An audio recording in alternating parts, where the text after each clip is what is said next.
Bonjour et bienvenue dans ce nouvel épisode de la chaîne UTech consacrée à la transformation digitale. Et cet épisode, j'ai décidé de le consacrer aux données en entreprise. En effet, les entreprises vivent une nouvelle pandémie, l'infobésité. Les organisations créent et stockent de plus en plus de données pour produire toujours plus de reporting et de tableaux de bord.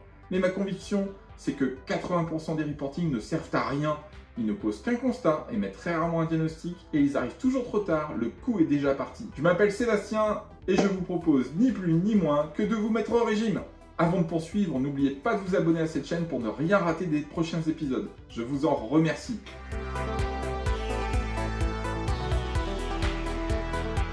L'ultime argument que l'on peut entendre dans les codires pour justifier une décision, c'est que les chiffres ne mentent pas. Mais comme l'écrivait Nietzsche, ce n'est pas le doute qui rend fou, mais la certitude. Car la vérité qu'on a tendance à occulter, c'est que les chiffres peuvent nous tromper. Tiens, et si on se faisait un petit exercice de calcul? J'ai acheté une raquette de tennis et une balle pour 110 €. La raquette coûte 100 € de plus que la balle. Combien coûte la balle? Il y a de fortes chances pour que vous pensiez que la balle coûte 10 €. En tout cas, 80% des étudiants d'Harvard le pensaient. Eh bien perdu, elle coûte 5 €. J'ai acheté la raquette 105 € et la balle 5 €. La raquette coûte bien 100 € de plus que la balle. Cet exercice est au cœur du célèbre livre Système 1, Système 2 de Daniel Kahneman. Ce psychologue et économiste a reçu le prix Nobel pour ses travaux sur la prise de décision. Et dans ses travaux, Kahneman a identifié que nous faisions d'abord confiance à notre intuition, le système 1, avant de faire appel à notre raison, le système 2, tout simplement parce que c'est le plus court chemin pour notre cerveau. Pour manipuler correctement les chiffres, il faut donc un minimum de concentration. Mais dans la vie professionnelle, nous sommes inondés d'informations et nous n'avons plus le temps. C'est alors notre système 1, notre partie biaisée du cerveau, qui est clairement à la manœuvre. Il en manque une.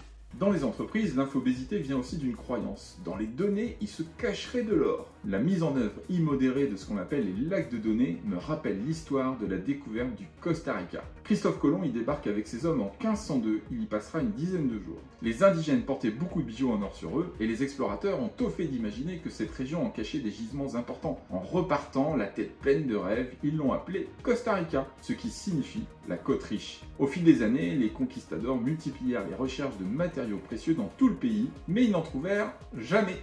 Je ne le nie pas, pour s'orienter objectivement, on a parfois besoin d'avoir des chiffres. C'est même souvent le meilleur moyen pour orienter les comportements. Par exemple, en logistique, on indique souvent sur un panneau le nombre de jours sans accident pour rappeler aux équipes l'importance de la sécurité. Un autre problème avec les données en entreprise, c'est qu'on oublie que la qualité des reportings en sortie découle directement du choix et de la qualité des données en entrée. J'ai travaillé pendant de nombreuses années en distribution et les chiffres étaient bien entendu nécessaires pour piloter l'activité des magasins, par exemple pour décider des promotions et des soldes. La règle est simple, on classe les ventes de la saison par ordre croissant et on propose une remise sur les produits les moins vendus. Mais dans beaucoup d'enseignes, j'ai vu la même erreur. Si on se base uniquement sur les sorties caisses, sans tenir compte de la date d'arrivée des produits, on se retrouvait à solder des produits qui n'avaient jamais été vendus parce qu'ils n'avaient jamais quitté la réserve ou l'entrepôt. Bref, la décision était biaisée par des données manquantes et un tableau mal pensé.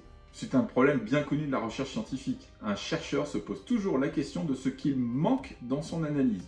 Car les données relevées sont des exceptions, des statistiques partielles de la réalité. Peut-être avez-vous déjà entendu parler de cet exemple, celui des avions de chasse pendant la Deuxième Guerre mondiale. Les ingénieurs ont relevé chaque impact sur les fuselages des avions qui revenaient des combats. La plupart des impacts se situaient au niveau des ailes. Les ingénieurs ont alors décidé de les renforcer. Mais ils ont oublié quelque chose, les avions qui étaient abattus ne revenaient pas à la base, et donc on ne pouvait pas les inclure dans le relevé des points d'impact. En tenant compte de ce biais dans les données, la conclusion est tout autre. Tous les avions qui revenaient n'avaient aucune trace d'impact sur le moteur. C'était non pas les ailes, mais le moteur qu'il fallait protéger en priorité. Le vrai problème, c'est que le management, désireux d'avoir le contrôle sur la réalité, a tendance à pousser les feux pour demander toujours plus de chiffres au terrain. C'est le syndrome de l'ultra-solution mis en évidence par le psychologue Paul Václavic. Ce thérapeute a remarqué que nous sommes tous tentés de faire 2 fois plus d'une même solution pour avoir 2 fois mieux. Or, 2 fois plus d'une même chose se transforme en quelque chose d'autre, et pas en plus de la même chose avec 2 fois plus d'efficacité. C'est notre système 1 qui nous piège, où nous pensons que tout est régi par des lois purement linéaires. Et surtout, demander toujours plus de chiffres, cela fait perdre du temps aux équipes. En plus, tout se passe par Excel, alors on va pas se voiler la face. Cela lance généralement les organisations dans un jeu du chat et de la souris totalement contre-productif. Vous avez vu le piège? On veut contrôler le réel, ce qui est une vue de l'esprit, alors on s'évertue à produire de plus en plus de données, de plus en plus de tableaux, mais nous ne sommes pas capables de les traiter rationnellement. Alors comment faire? Eh bien, je vous propose une véritable cure d'amaigrissement avec un plan en 3 étapes. Première étape, il faut éveiller les consciences. Le changement ne peut venir que des équipes, avec en tête les managers, que si elles modifient leur regard et que si elles y croient. Il s'agit surtout de les sensibiliser et de leur faire prendre du recul sur leurs usages et leurs pratiques de la donnée. On doit accepter que l'on ne peut pas tout maîtriser et qu'il faut se méfier de nos jugements hâtifs. Et surtout, la vérité, on la trouve toujours sur le terrain, rarement sur un tableau. Seconde étape, il faut s'accorder sur un nombre minimal d'indicateurs et leur définition. Idéalement, pas plus de 2-3 indicateurs par activité et chacun doit les comprendre au premier regard. Il ne peut pas y avoir d'ambiguïté. Avec une règle d'or en tête. Si c'est pour fliquer, c'est peine perdue car l'esprit humain est programmé pour jouer avec les règles et il trouvera toujours le moyen de contourner le problème. Dernière étape, et c'est finalement la plus sensible.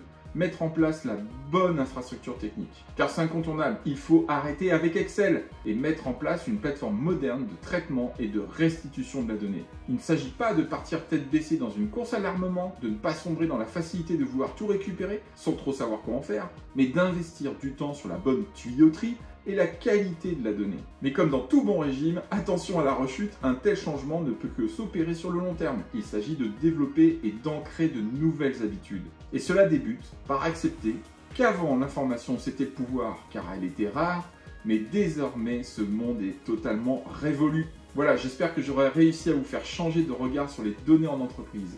Et je ne pouvais pas vous quitter sans citer cette célèbre phrase du président Kennedy: le PIB mesure tout, sauf ce qui fait que la vie mérite d'être vécue.